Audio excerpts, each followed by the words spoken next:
Are we live? There. Now we are. Hey! What's up? How are you gentlemen doing? Thank you to everybody for joining this pre-draft stream. Whether you're watching us, of course, KFAN.com Let's is a pump it spot. up around here. At KFAN1003 via all the socials. I'm Nordo from 9 to noon. Far left, maybe as you see it, unless we're all flipped. That's Saucy.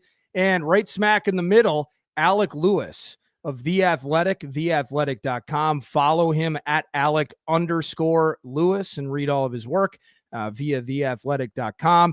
And tonight's stream, by the way, this is all in advance of tomorrow night's draft. First round kicking off. Vikings picking number 24, 24th overall selection. Looking forward to that. Friday, it's all about FOMO for now, but pick 97, of course. And then Saturday, a couple in the mix there. But thank you to our buddies for all draft coverage, not just the streams, but also on the air throughout the shows, throughout the weeks. Heating and Cooling, too. Family-owned business. They're supporting all of our KFAN draft coverage. You can learn more. You can read it, of course, below the stream right there. Heatcool2.com. So thank you so much to Heating and Cooling 2. How excited are you, gentlemen, for tomorrow night's festivities? I can't wait, man. I'm pumped. I just said to my wife before I came downstairs, I said, hey, I'm going to do this bit on the stream. I think she's watching. So hi, Kelly. Hi, Louie. I'm getting emails. As you can tell, I don't do a lot of streams. They don't trust me at those. Hang on, let me close on my email. Anyway, and then I'm going to go upstairs right after this, and I'm recording the last Daniel Jeremiah mock draft on the NFL Network. So I'm going to watch that. I'm going to go to bed. Today is going to be the first time in like 4 months that I've taken any melatonin because I'm too jacked. I have to fall asleep. So I'll be asleep by about 8:15, but I'll be up about 3:30. I'll head to the station for the Power Trip mock draft that starts tomorrow promptly at 7:30, Alec Lewis. Sauce, I think I've seen probably like 15 of your tweets today. You've tweeted about, banging the drum for best player available. All of them. I've seen Randy Moss highlights with you quote tweeting Randy Moss highlights. I'm getting a little worried. To be honest, listen, that you're DVRing a Daniel Jeremiah mock draft on NFL Network. We're as in deep as possible. No, I'm excited. It's good to be on with you guys. The ticker down below is very well done. Whoever with the design team was able to make that happen.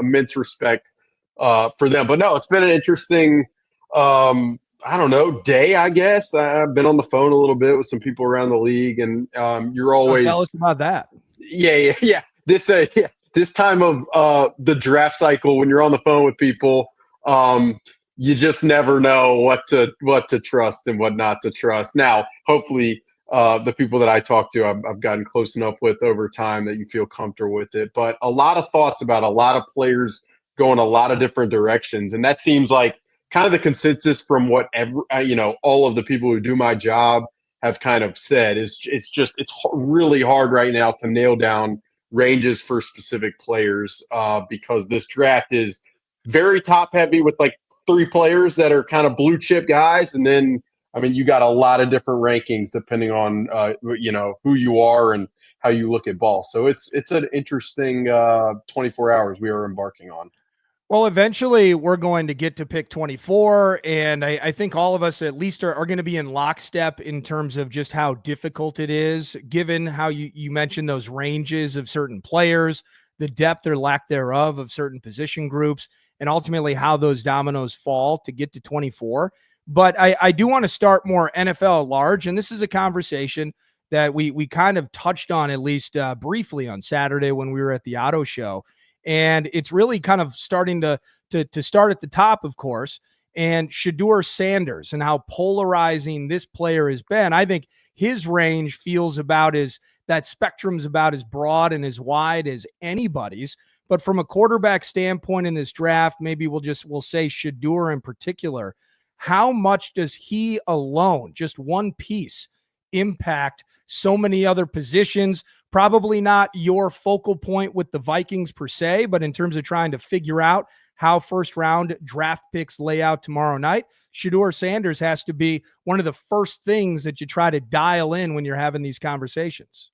Yeah, there's no question. And like Sauce, I'm just pumped to see how it all plays out. And that, Correct. I'd say one of the three, it's clearly probably the most the coveted storyline. But for me, it's Shador in play for the Giants at 3. What is Jacksonville with this new regime, with an offensive head coach and a general manager that looks as young as me, and James Gladstone? What are they going to try to do? And then Ashton Genty is probably the blue chip player, though he is a running back. So what happens with him? Like, those are really kind of the three conversations. I mean, Shador, it's a fascinating talker because really it starts at 3 with the Giants. I mean, the Giants they were in position last year to draft a quarterback, picking where they were. They passed on Michael Penix Jr., who obviously went to Atlanta. They passed on J.J. McCarthy, who is here locally, as the folks watching this probably very well know. And so they're back in a spot where they can find a quarterback that high. Does the personnel staff with the Giants want him? It's a question. Does the coaching staff, led by Brian Daboll, who's kind of a quarterback guy, is he in for Shador? What does John Mara, the ownership group, want to do with Shador there? I mean, that's really the conversation. If he doesn't go at 3, what about the Saints at 9? What about the Steelers at 21? What about a trade up from a team pick in the second round? It is a fascinating domino. It is weird too, because like you just said, Alec, there's just all these weird spots where he could go. The weird thing with New York is, if you're Daboll, I know Dion just signed a huge contract, but all those contracts these guys can get out of in Colorado, right? If you're Daboll, the second you draft Shador, you're going, man, if we don't win here, his dad is going to replace me, right? Like that. Schefter talked about that this week. Like, that has to be a thing and then you get to the Saints, who might need a quarterback, and they're going to pass on him. Cleveland needs a quarterback. They're going to pass on him. It's just weird that a guy that he's the only player ESPN talks about, and he's not even going to be a top 20 pick.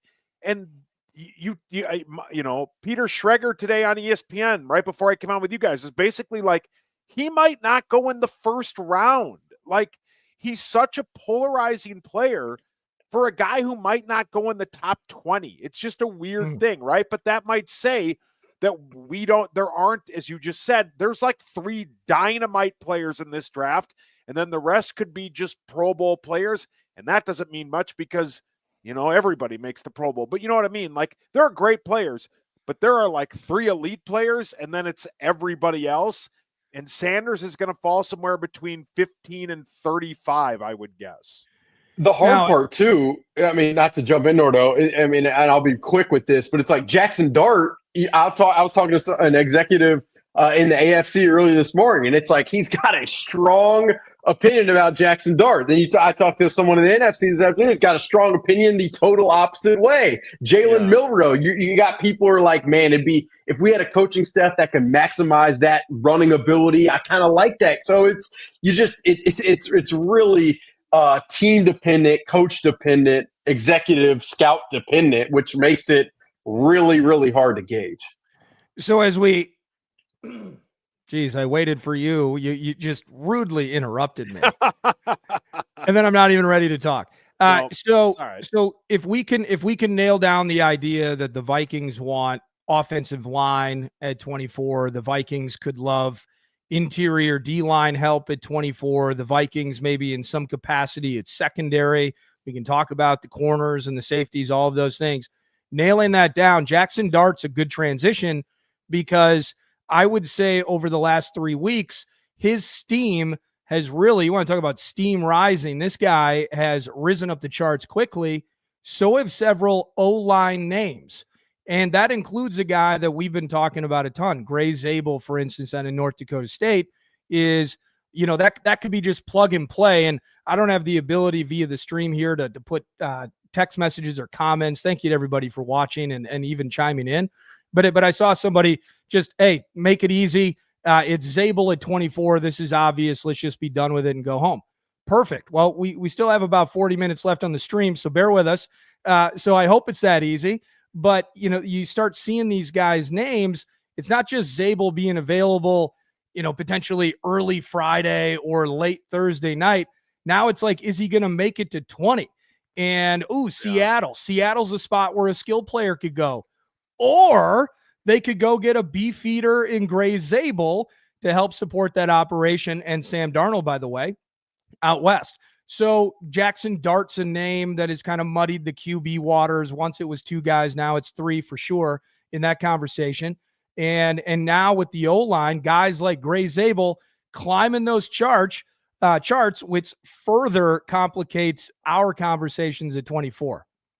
Yeah, I mean, the person in the chat who says make it easy, Gray Zabel at 24. I mean, the conversation that I think is very relevant at this time, 24 hours before the draft, is if what happens if Gray Zabel is taken before 24, and what happens if another interior offensive lineman, let's just say Tyler Booker from Alabama, let's say the Vikings like him, what happens if he's gone before 24 as well? Then what? If your number one priority entering the draft was, let's take one of these interior offensive linemen, we like both those guys at 24. If we can't trade back and that doesn't make sense, we'll take one of these 2. If those are off the table, I mean, and then it becomes a question. Do you try to trade back and still land a Donovan Jackson from Ohio State? Or do you stick and pick and try to find an interior defensive lineman or secondary help? I mean, that to me, as we're talking 24 hours from now, is the most relevant conversation, is what do the Vikings do in the event those 2 guys in particular, if the Vikings do indeed like those guys as much as, from what I can gather, it seems like they do, then what is the conversation? Where do they go from there? And I'd be curious to hear your thoughts on both of you, just on what you would want them to, where you'd want them to go from there. Well, go ahead, Nordo. Well, if Zabel's available, I'm happy with him at 24, but just kind of starting to go just cursory fashion. This isn't science here. But you look, okay, New England Patriots, let's go Will Campbell, pick 4 to the Patriots. Okay, let's just a little mock draft madness for us. And then, okay, well, what about the Jets? Everyone has Tyler Warren from a mock draft madness standpoint. Okay, well, what if they went Membu? What if they're just like, my goodness, this thing is awful, and whoever we're putting behind them, for now it's Fields, we want to figure this out. Or a Kelvin Banks. Suddenly you get to New Orleans. Is that an obvious quarterback spot? Is that an obvious corner defensive spot? What if they go OL as they decide, hey, we're going to punt on 2025 because of the fact that we this whole thing kind of sucks right now. Our best defenders are getting old. The Derek Carr thing isn't working, and we got to build from the ground up. We got a new head coach in Kellen Moore, I believe, coming from Philly. Okay, well, San Francisco, man, they could really get somebody to help with Nick Bosa. Oh, yeah, they could do O-line. So I'm not going to go team by team by team, but my point is, they could trade back and get Donovan Jackson. Donovan Jackson might be gone. And that's kind of that vibe right now. And so, we're not in a place where we have the equity to move up, without sacrificing future capital. So, whatever happens at 24, there are real scenarios in which we've been so laser focused on Gray Zabel, and I would love it if that works out. But it could also be, oh my God, by the time the Steelers sit at 21, not guaranteed they'll take quarterback, by the way. No. This, we're talking about the next position group entirely. You know what I mean, Saucy? Yeah, and I think as we've talked about, Nordo, you and I have, we talked about at the Auto Show with Alec and with Thor. The issue that they have is, as you just laid out, Nordo, you could make an argument for about every team but 3 or 4 that you could take an offensive lineman in the first round, right? And the issue you have is going back, you have the Texans behind you that are going to take offensive linemen. And you just said it, Alec. If Donovan Jackson is their guy, after these other guys go and they say, hey, we got an A+ grade on Zabel, an A+ grade on Booker, we got an A grade on Donovan Jackson, but we're going to try and find our way to a second or third round pick. We're not going to get it by going back to where the Bills are. If you trade with the Chiefs, they're taking offensive line. So you're in a damned if you do, damned if you don't situation, and you just got to wait. We hope that Dallas Turner is good, but they gave up a ton to get him. They gave up a ton to get that second first-round pick last year. And now this is what we're seeing with, because they don't have those picks anymore. So as Nordo pointed out brilliantly, if Zabel's at 20, they can't go get him. I don't even think 90. You're not going to give up 97 to go up 4 spots, and you're definitely not going to give up a second or third round pick in next year's draft to go get him, right? So they're in a weird spot because a lot of these names are going to get picked over, Alec.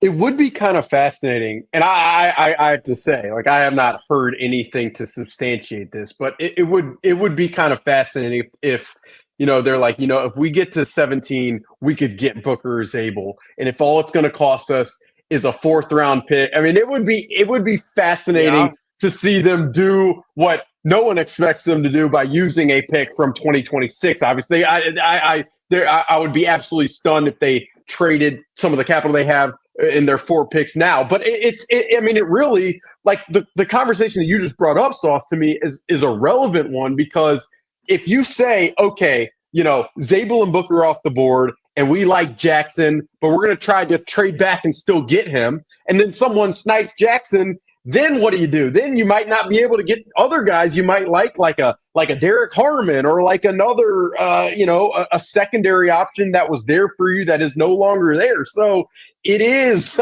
I mean, I don't really envy. I know it's 24. It's not like, the pressure isn't, unbelievable, but I don't envy being in that room and trying to sort through the types of options that they have internally, because it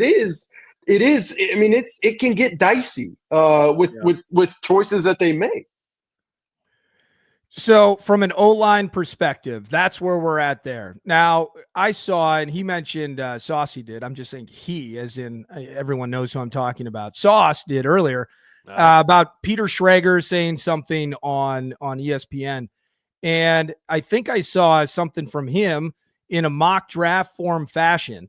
And it's something we've bandied about 9 to noon, more, I guess, fun fodder than serious, but maybe it should be more serious. The idea of a running back at pick 24. So in the rankings or the list of positions, I don't have running back incredibly high at this particular stage, but Schrager puts one draft together, and I think he slapped us with Omarion Hampton, out of North Carolina. The thoughts, the ideas bouncing around in your head, Alec, when I say RB at pick 24. Yeah, had the Vikings not acquired and then paid Jordan Mason, I really wouldn't bristle at it, because I've said this to you guys. I've said this on with PA.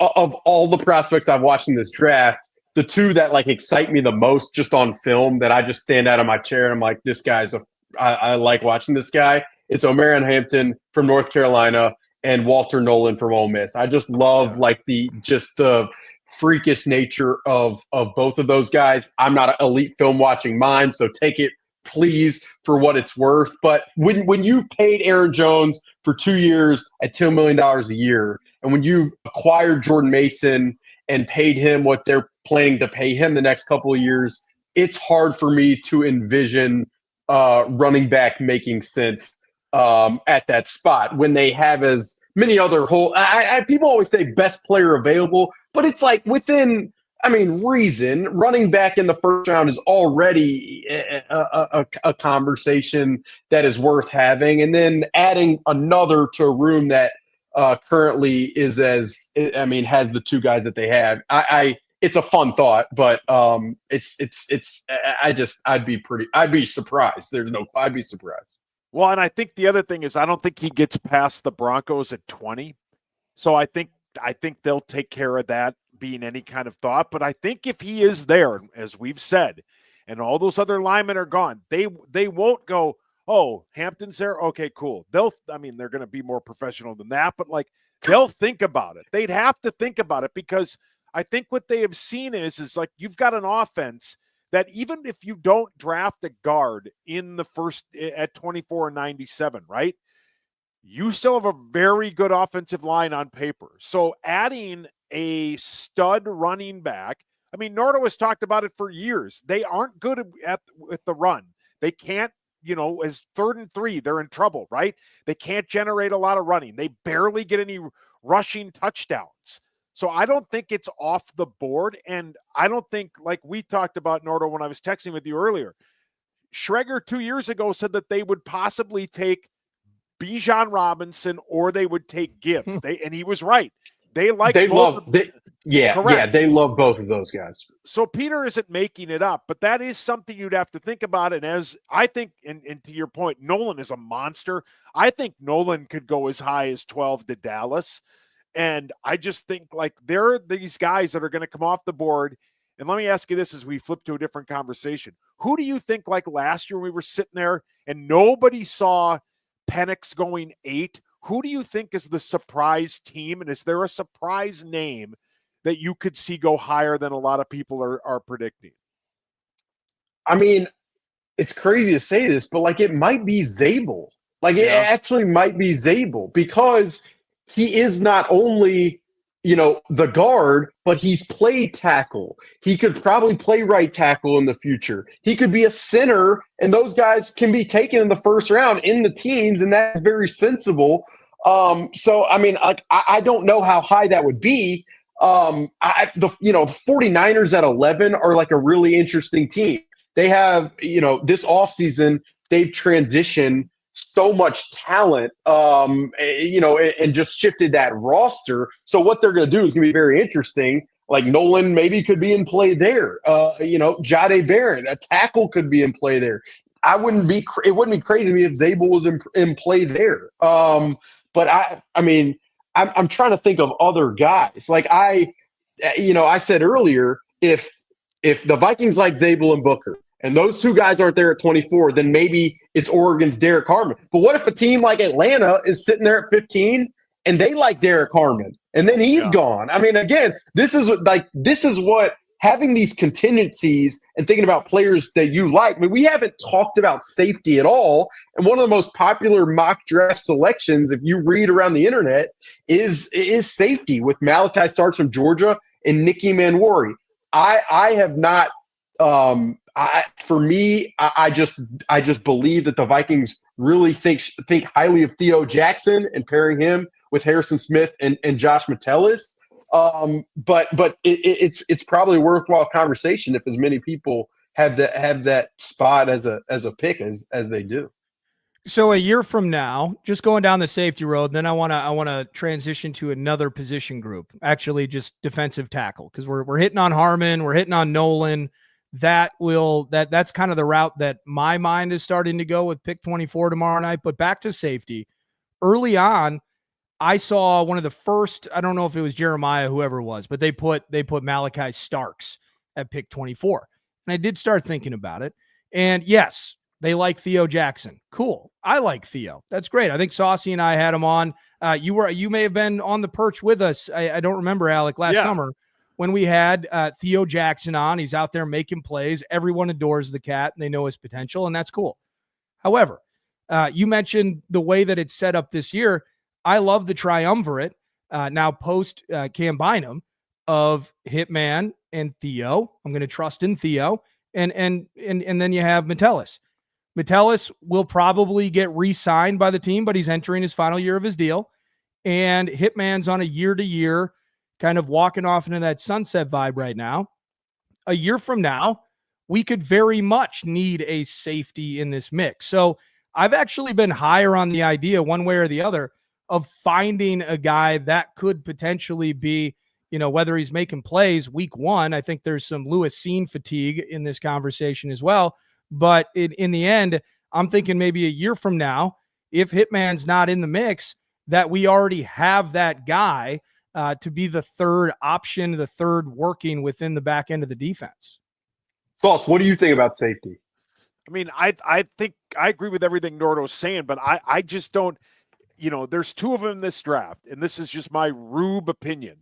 You have to be 100% sure that Starks is good. Because if you roll out on Friday another Georgia safety, and he in 3 months from now, when the three of us are sitting at the perch and he's playing special teams, you're going, I just don't think that they can go safety from Georgia in the first round for a while. I think the Lewis Cine fatigue is real. He didn't even play They moved. They had an op, and we don't have to go through it, but the Kyle Hamilton, all that stuff, right? They didn't get the right value, and the guy can't even crack the lineup, right? He's playing in the fourth quarter of the third preseason game. I don't know much about Eamon Wari. I've seen the highlights. He's large, rangy dude. I don't know. I think they're going to find a defensive tackle, or I think corner too. I think with all this talk, with all these defensive linemen coming off the board and all these offensive linemen coming down the board, I think it's going to push corners down the board. But you got the Packers sitting right in front of you, and that's their biggest need, especially with they don't know what they're going to do with Jair. I think a Will Johnson might be available in that range, but he ain't going to get past the pack. I know you've been consuming draft content. You're talking about Eamon Wari. You're like, he's tall, he's rangy. When you get rangy, you've been paying attention. First step. If you're in the chat, drink every time I say rangy.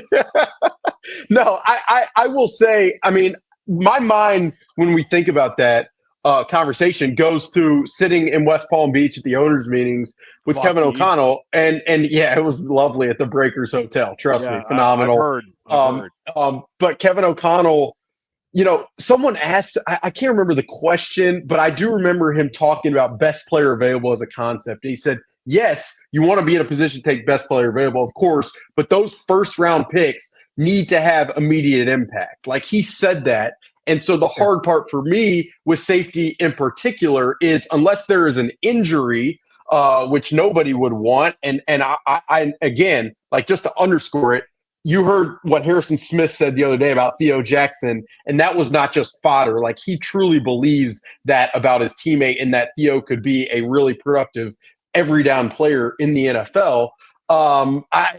Safety would be more of the long-term play, which maybe they're in a position where there are no immediate options that make a ton of sense. And Malachi Starks, who's he's a different safety than Lewis Cine. Like, just make that very clear. They both wear the same helmet, but he's much more of a coverage type player, can play the deep half, instinctive player, instinctive, rangy. We're really getting into it here on the KFAN show. How's his hand fighting in coverage? Yeah. His hand fighting, nobody's home. You guys are ridiculous. It's unbelievable. No, but cornerback, I mean, Sauce, that conversation really becomes a question of, well, you paid Byron Murphy Jr., so he's obviously going to be out there on an every down basis. They paid Isaiah Rodgers a starting level type of contract, and then they don't often play a ton with three cornerbacks. It's usually nickel defense with three safeties and two cornerbacks.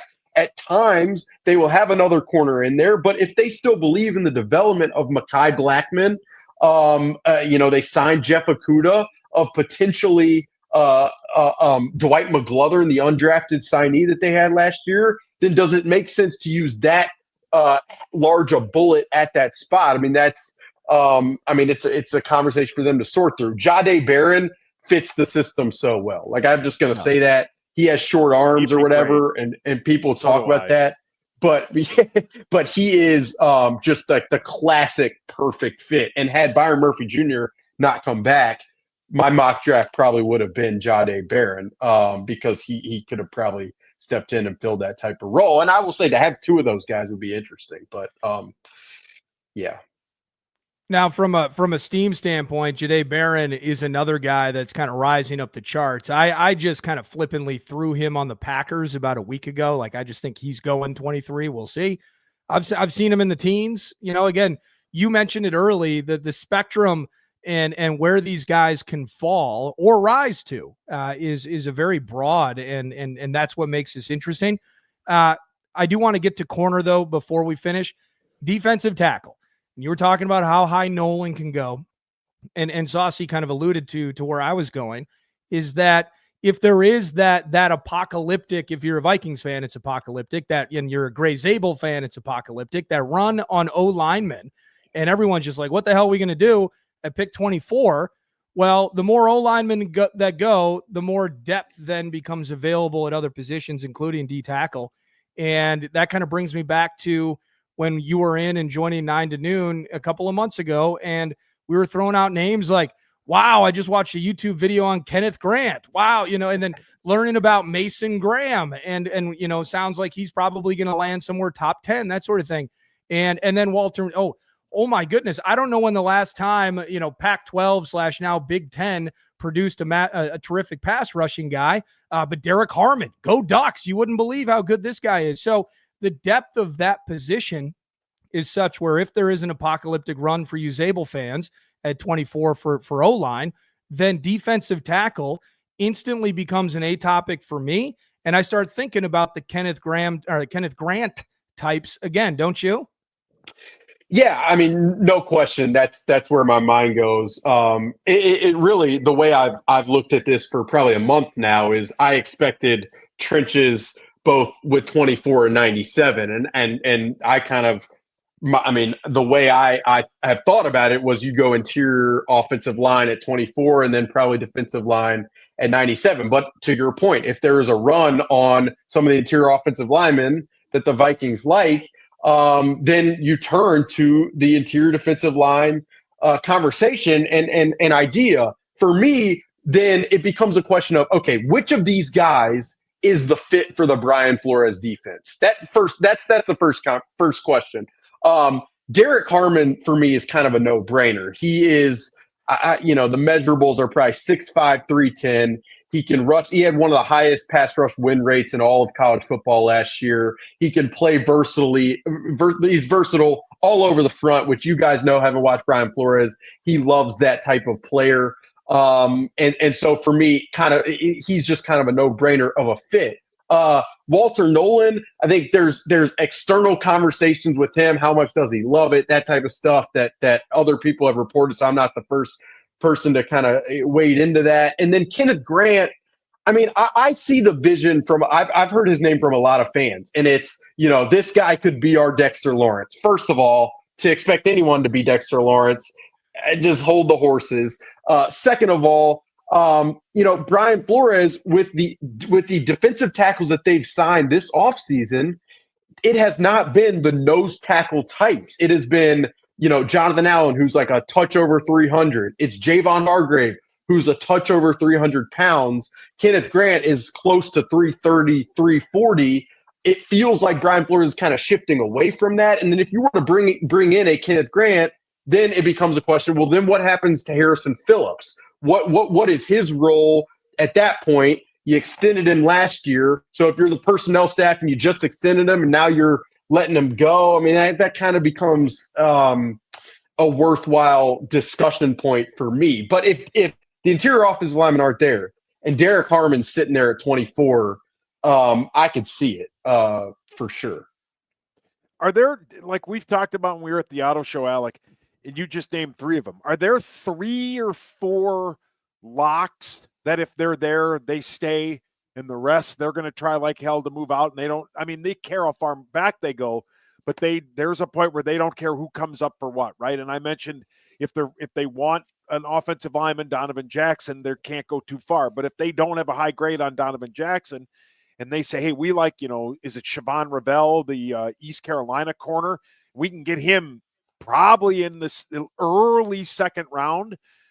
Is there a point where they maybe call New York, who isn't going to take their quarterback at 3? Maybe they want Jackson Dart. That's not too far to go back, right? I mean, going into the 40s would not only make it a long night for you guys.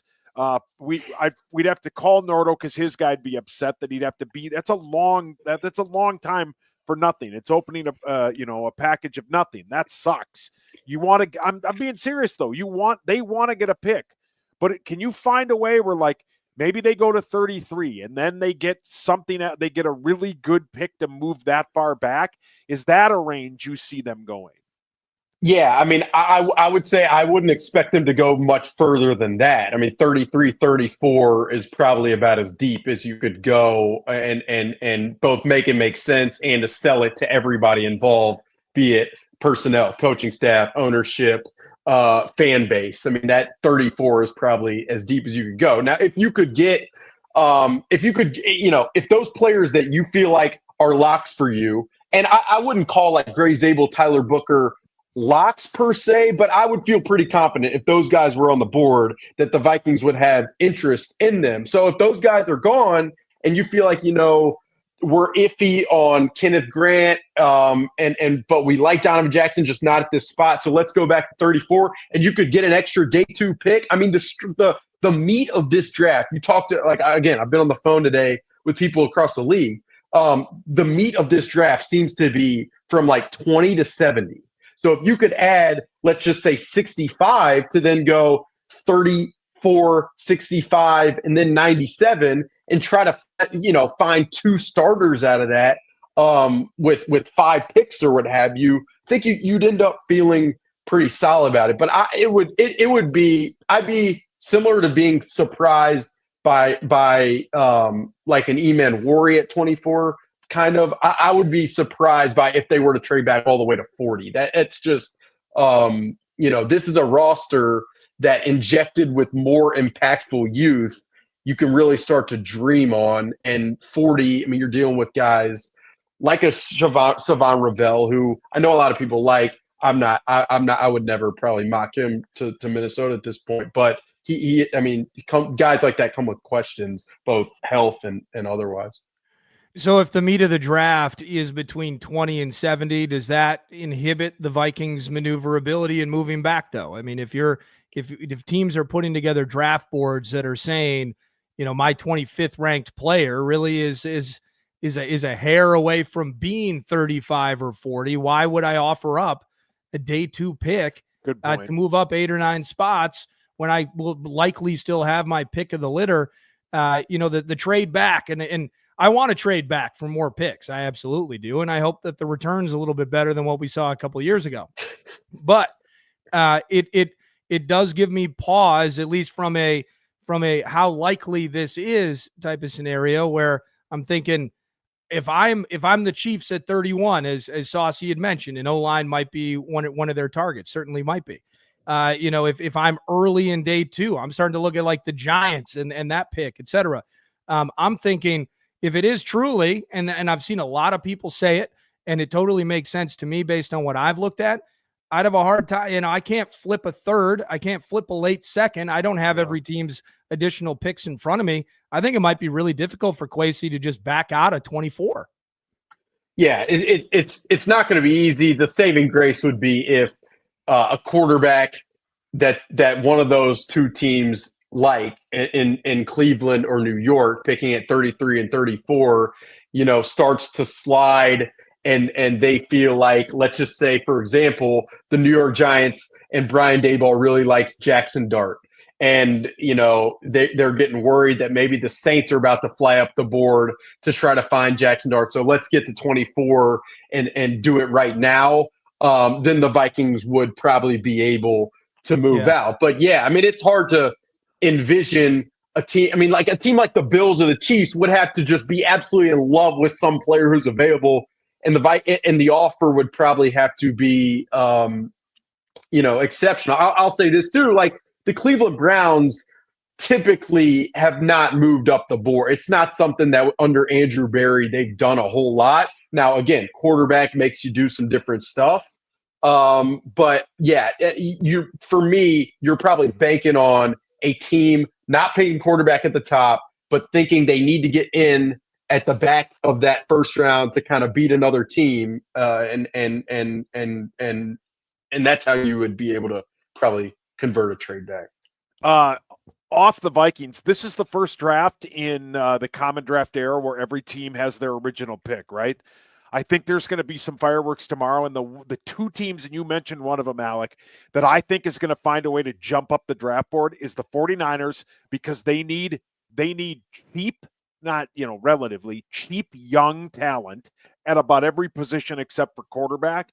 And I think the Chicago Bears. I think the Chicago Bears are going to find a way to move up to that 4th or 5th pick and try and take Genty from Boise State. I think there are some teams that are just laying in the weeds that we're going to have a big move up on the draft board, probably in about 26 hours from, I can't do math.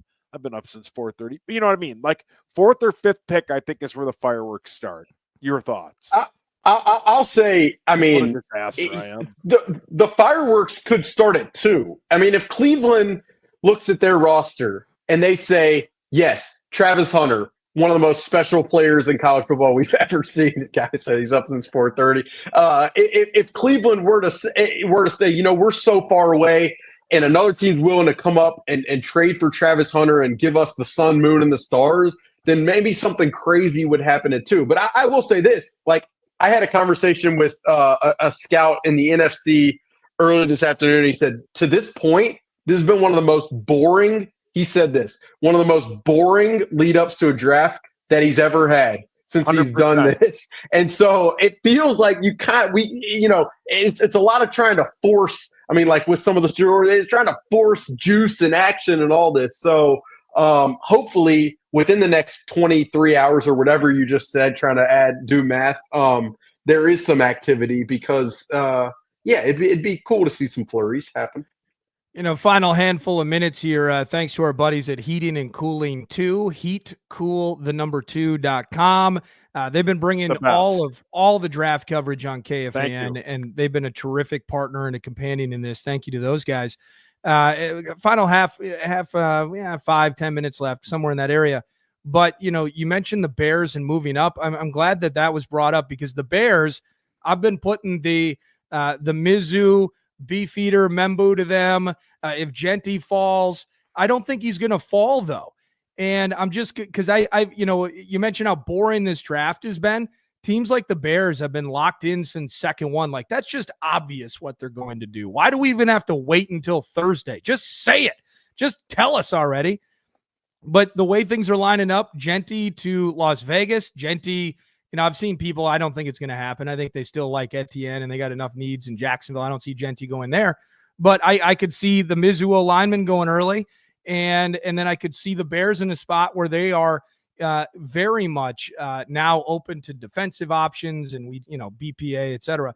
What do you see in terms of the division? Anything just popping in your head that's been, as obvious as the Bears situation was for me, 20 minutes ago, or anything with the Packers?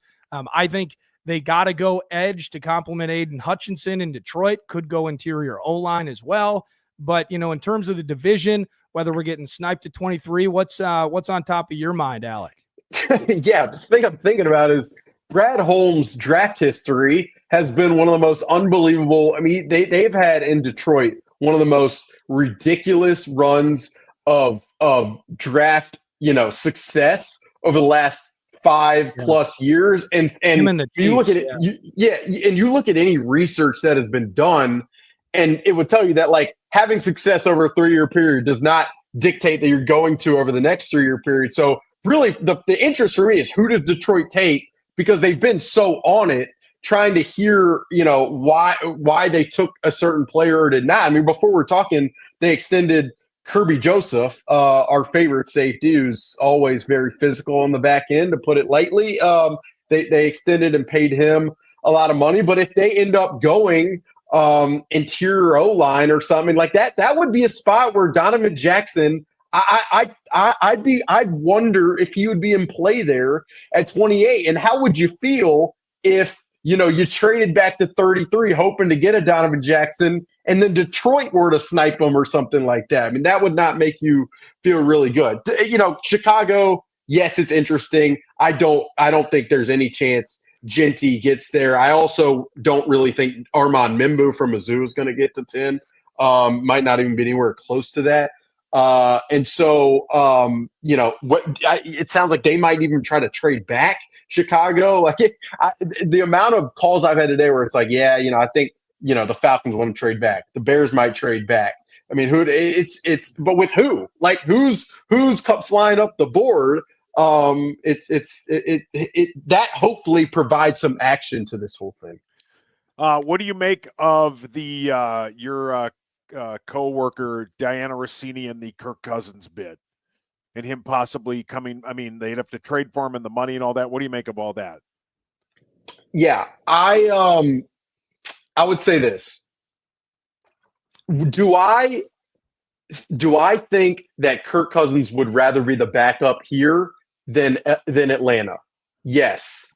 If he could be back in Minnesota around teammates he likes, with the head coach that he likes, and Around a Nordo training and around you guys, do PA. I like? Yeah, PA for sure. If that, like, if there is a world in which he can't find a starter opportunity, and there is a world in which Atlanta is actually willing to move him, then Minnesota in some ways does make sense, because he's for as rough last year was, he's a better player than a Ryan Tannehill, a Sam Howell, and an Aiden O'Connell. And he is also not the mayhem that Aaron Rodgers obviously is. And so he's kind of an interesting amount of insurance. Now, do I expect it to happen at this point? No, I do not. It wouldn't be the most crazy thing in the world, because I do think Kirk really does. He has the no trade clause. He has a decision to decide where he wants to go, and he has reverence for the people here in this place. And so it's going to be interesting. If Aaron Rodgers doesn't go to Pittsburgh, which if he wanted to, he probably could already be there. Then what does Pittsburgh do? Do they think Kirk is better than Mason Rudolph? If not, then what are Kirk's options? And that's where the conversation is probably worth having. I mean, at this stage, if he joins the Vikings, he's punting on the idea of starting again, right? Right. I mean, would you agree with that? And then, you mean starting again forever? Like, someone said this to me earlier today. Like, he'll never be a starter again. I guess my pushback would be why? Why would that be the case? I mean, let's say he plays in the preseason, performs. Let's say there's a game in which he has to play and he comes in and looks pretty good. To me, what it would either be, you sit behind JJ in a familiar system with familiar people that you like in Minnesota, or you sit behind Michael Penix in this very awkward situation. To me, you're thinking more about kind of that than you are, the long-term future, even though I do think he has that on his mind. I don't know if that is a fair kind of response to No, I totally get it. I was just thinking, because you're right. I mean, if he's going to sit behind Penix, he's languishing and he hates it. So we get that.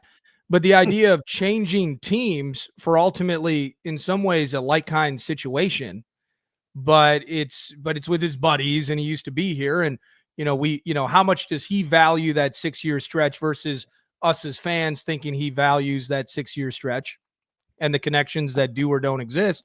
I'm just thinking to myself, moving again and leaving after 1 year to ultimately then just do the same thing with the idea ultimately of then starting again. That just, it's a hairy situation for me. I'm like you in the regard then that I would say it's unlikely that comes to fruition here. I just don't believe it happens. Yeah, but I will say this. If you asked me, do you think he would do it? Would he move to have a similar role here? The answer that I would expect would be yes. Which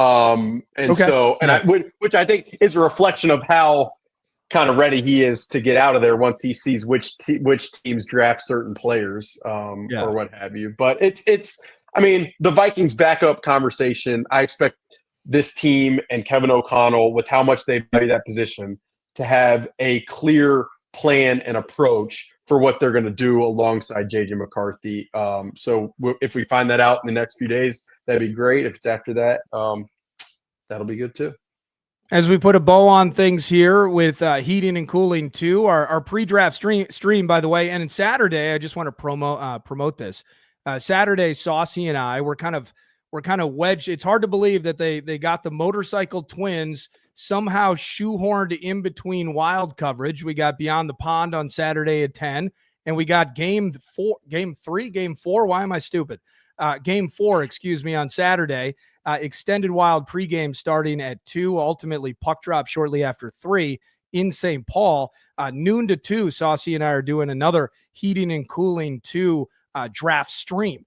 And it'll be Saturday programming. It's going to be 3rd, 5th, 4th, and 5th. This kicker went where. It's the most riveting of the draft days. Trust me. But we're going to have Thor Nystrom with us, who knows all about those players. So he'll make it entertaining. Nordo and I will complain that there isn't any pizza, and we'll move on at 2:00. Yeah, absolutely. Now, with as we go into tomorrow night, I have kind of a hierarchy. I love interior O line, and then for me, my wish list would be defensive interior, defensive tackle. Then as I mentioned, I'm a little higher on safety than you and most people, but safety would be 3, corner 4, and then running back 5. That would round out the position groups. Where are you at, Alec? And Sauce can chime in, of course, as well. In terms of into Saturday, into Friday, and let me get my calendar in front of me. Tomorrow night, Thursday night, in terms of the hierarchy of what you would, when you look at this team, what you're thinking about, that's where I'm at. Where are you at? Yeah, that's probably how I'd probably stack it positionally. Interior offensive line, interior defensive line, cornerback,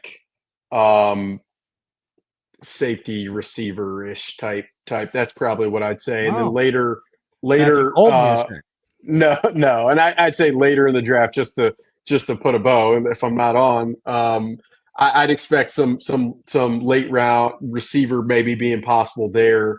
A tight end maybe really late, but that's what I'd say. And then if I were talking to Kwesi or people internally, the one thing I would say is if you're making that trade back, I mean, yeah, you got to get as much value as possible and more than they got in 2022. If you're going back 11 spots or Yes. 10 spots or 9 spots, that would be the only recommendation for all parties involved. So mine would be interior offensive line, but the other thing I'll leave you with this is, and you mentioned this, right, about I can't even think at this point. Daniel Jeremiah's mock draft. Did you mention who he had the 49ers taking at 11? Have you seen it? I have not seen it, no. He has Gray Zabel going 11th to the 49ers. Now he's whatever. But that's where we're at this point. Anyway, I'd say interior offensive line. And then I'm with you. The issue that we've seen, and not issue, but the cool stuff we've seen is nobody a few years ago was saying they would take Jordan Addison. There is a name that none of us have mentioned that they really like, and if he's there at 24, and the one name that I think, and I'm stealing this from Charge because I think this is a brilliant take, is the Ohio State wide receiver. I think if he's there at 24, they think about it. He's a slot guy. He can play all those positions. Then you got an all-star lineup, right? I mean, that's Ibuka, right? Yeah. They weren't 7-9, right? They were 14-3, man. You just add arsenal, you add weapons to this offense, and you can be a really good offense.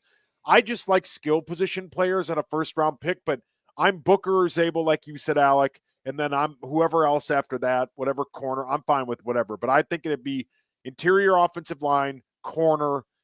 After you talked us out of safety, basically, I'm not on that anymore. And then yeah. I think it's somebody we haven't talked about. Is that Hampton? Is that Mbuka? I don't know. There's somebody that they love that might be there at 24 that we're going to get wind of at about pick 20 that they like, and it's going to be a fun day tomorrow, Alec. You don't have to join us as long as you have, but I'm just saying this to you because I'm tired. You're great, dude. You're really good at this, man. I'm serious. You are. No, it's all you're being ridiculous. It's always fun. I appreciate it. And if it was 10 years ago, I'd say we'd move in together because I had nowhere to go. Yeah. I needed a place to stay for a while. Yeah, Nordo it's always fun. You can join us at the Loon. I will say I enjoyed. You guys brought me out to the auto show. I mean, I would have never been at the auto show had it not been for that. $50 to do it. No, he got that money back. Let's be very clear. No, it's going to be. I will say tomorrow night, and then I mean it's a blast. I know you love it, Sauce and Nordo. Love it. You do as well. But it'll be fun. It's the unpredictability. It's like predicting a bracket. Really, it's that. Well said. It's well that said. Unpredictable.